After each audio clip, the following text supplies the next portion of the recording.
Hey, what's going on everybody? Typical Toy Reviews back with another video, and I decided since I was kind of running out of content just a little bit, not that I wasn't running out of content per se, but I didn't have a lot of new content, so I was going to go back and review some more of the older Game of Thrones Funko Pops, being that Season 8 just ended, I think 2 or 3 weeks ago, probably 2 weeks ago at this point.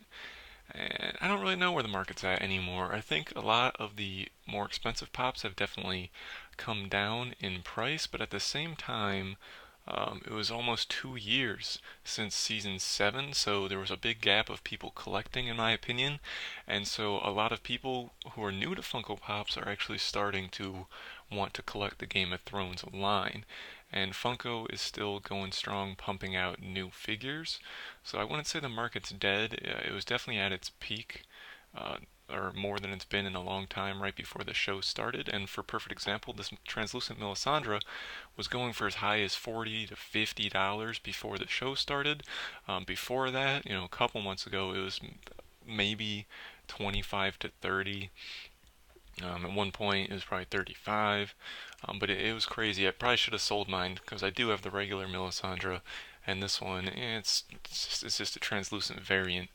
But now again, it's come back down to that 25-30 mark. But I did want to go ahead and do some reviews again on these older figures for people who are looking to buy them now that the seasons are over, and maybe they want some more recent reviews. So without talking anymore, here it is. Number 42. It's the same box as the regular Melisandre. It just has the Barnes & Noble's exclusive sticker. She was a part of edition 6, which you can see here. It looks like it came out in 2016. So this one's relatively recent. It's because in my mind, like edition 7 is pretty new, but then technically they have edition 8, but I don't know if they're calling it that, which would be the newest one. So this one's not that old. And then there's the look at the top of the box. Now I got this one on eBay a couple months ago. It was this figure, it was a Grey Worm pop and an Unsullied pop, and I think I paid 45 for the lot. And again, at one point I could have got 45 just for this one, another 45 for the Unsullied, but that guy's gone down as well. Um, it's not a bad figure. I actually kind of like it more than the regular Melisandre. Um, it's kind of weird that she has like translucent hair. Um, but the reason I don't display this one is because the body has like these gray paint scuffs on it.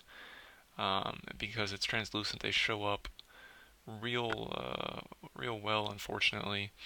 But there she is, the red woman. Let me grab the original real quick. I should have had that ready to go.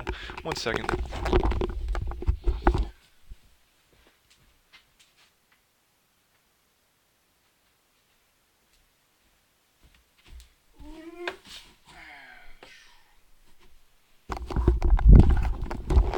So just looking at the original, it's actually kind of weird. Her hair is almost like a purple, especially compared to the translucent. And her dress is, oh man, her dress is like this pinkish kind of raspberry. Um, the flame is actually even a little different. You can see the two different plastics. This one and the translucent figure kind of matches her outfit, and then it's actually more orange like a flame. So yeah, I don't know. I mean, they're both cool. They're both different. I would not have gone out of my way to get the translucent one if it did not come in that lot that I purchased. But I believe, yeah, the regular Melisandre is also number 42. So again, it's just that Barnes and Noble's variant. Here's a Sansa who has like kind of the, I don't know if you'd call this auburn color, so you can kind of see the difference. This is more like her Elaine. Um, and actually, kind of the hair is actually very similar on these figures. It's a little more strands in Sansa, but the way it parts at the top is pretty similar.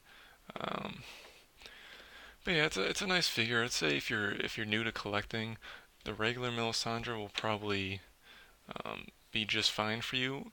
She's about 15 or 20 at this point. This one is the one that actually kind of went up a little bit in value. I think I paid like $8 for mine when it was going for about 12, and then like I said, people are paying like 15 to 20 now.